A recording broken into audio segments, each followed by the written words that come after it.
Agar apa? Agar suatu putusan dapat dijalankan secara paksa kepada pihak yang kalah. Maka kepala putusan itu biasa diberikan suatu title, ya, title eksekutorialnya dengan suatu kalimat yang biasa kita temukan itu, demi keadilan berdasarkan kepada Tuhanan yang Maha Esa. Itu title yang ada di dalam suatu putusan. Dengan dilaksanakannya putusan pengadilan terhadap pihak-pihak yang berperkara, maka persengketaan yang terjadi di antara kedua belah pihak dianggap telah selesai. Proses pemeriksaan perkara perdata yang biasa kita kenal harus dilaksanakan sesegera mungkin agar hak dan kepentingan pihak yang dirugikan dapat segera dipulihkan. Karena kesemuanya itu di samping untuk memberikan keadilan kepada pihak yang dirugikan, juga untuk memberikan kepastian hukum dalam penyelesaian perkara. Nah, di sini ada beberapa peraturan yang akan kita jadikan sebagai referensi, yaitu undang-undang telah menggariskan bahwa peradilan dilaksanakan dengan asas sederhana, cepat, dan biaya ringan. Itu diatur dalam pasal 4 Undang-Undang Nomor 14 tahun 1970, dan ada perubahan dengan Undang-Undang 35 tahun 99 dan Undang-Undang Nomor 4 tahun 2004 tentang pokok-pokok kekuasaan kehakiman. Nah, di sini kita ya dalam mempelajari mengenai peradilan yang dilaksanakan dengan asas sederhana, cepat, dan biaya ringan. Berdasarkan ketentuan-ketentuan tersebut tadi, maka proses peradilan harus memenuhi harapan para pencari keadilan yang dikenal dengan justitiablen, yang menginginkan keberlangsungan secara sederhana, cepat, dan biaya ringan atau murah.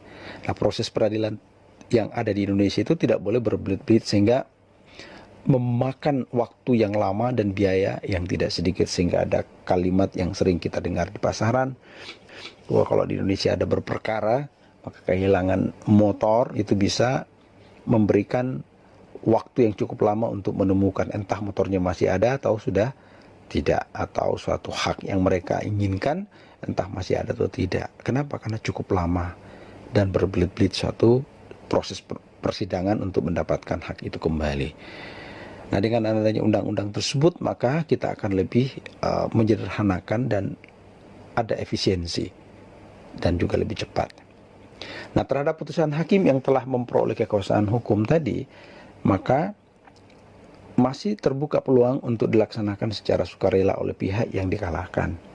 Apabila pihak yang kalah tersebut secara sukarela mau melaksanakan putusan, maka itu lebih mudah dan boleh dikatakan perkara tersebut akan selesai. Namun apabila ternyata putusan itu tidak dapat dilaksanakan secara sukarela, maka yang terjadi adalah pengadilan harus meminta pihak atau bantuan dari alat negara untuk menjalankan suatu putusan paksa tersebut atau dilakukan secara paksa. Namun jika pihak yang kalah tidak mau melaksanakan putusan, maka diperlukan bantuan pengadilan untuk melaksanakannya secara paksa. Nah, siapa pihak yang akan dilibatkan di dalamnya adalah alat-alat negara, salah satunya adalah kepolisian. Nah, dengan telah dilaksanakannya putusan pengadilan terhadap pihak-pihak yang berperkara, terutama kepada pihak-pihak yang kalah dalam berperkara, maka persengketaan yang terjadi di antara kedua belah pihak dianggap selesai. Jadi eksekusi pada dasarnya adalah tindakan melaksanakan atau menjalankan putusan pengadilan. Nah, dengan demikian dapat dikatakan bahwa hukum eksekusi merupakan salah satu tahapan dalam keseluruhan proses penyelesaian suatu perkara perdata. Hukum eksekusi itu berada pada tahap terakhir dari hukum acara perdata. Di mana? Di mana tahapan pelaksanaan sebagai ending dari keseluruhan proses perkara dalam bidang hukum perdata. Kemudian sebelum kita melanjutkan materi ini, saya meminta kembali kepada sahabat obrolan hukum Indonesia untuk memperhatikan terkait dengan pengertian daripada eksekusi. Nah, sekarang kita akan belajar secara holistik dan komprehensif daripada suatu hukum acara eksekusi di dalam hukum acara perdata. Mempelajari secara holistik dan komprehensif tentang hukum perdata yang membahas mengenai hukum acara perdata di dalam pengertian eksekusi dan hukum eksekusi. Nah, di sini saya mengajak kepada sahabat obrolan hukum Indonesia untuk mempelajari pasal 195 HIR terkait dengan pengertian eksekusi. Bagaimana menjalankan putusan hakim.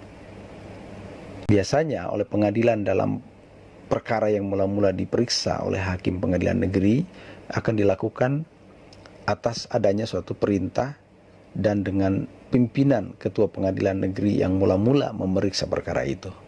Menurut cara yang diatur dalam pasal-pasal undang-undang, dalam bergelik rechtvaardiging atau yang dikenal dengan Undang-Undang Hukum Acara Perdata Belanda, kata eksekusi juga diartikan sebagai menjalankan putusan atau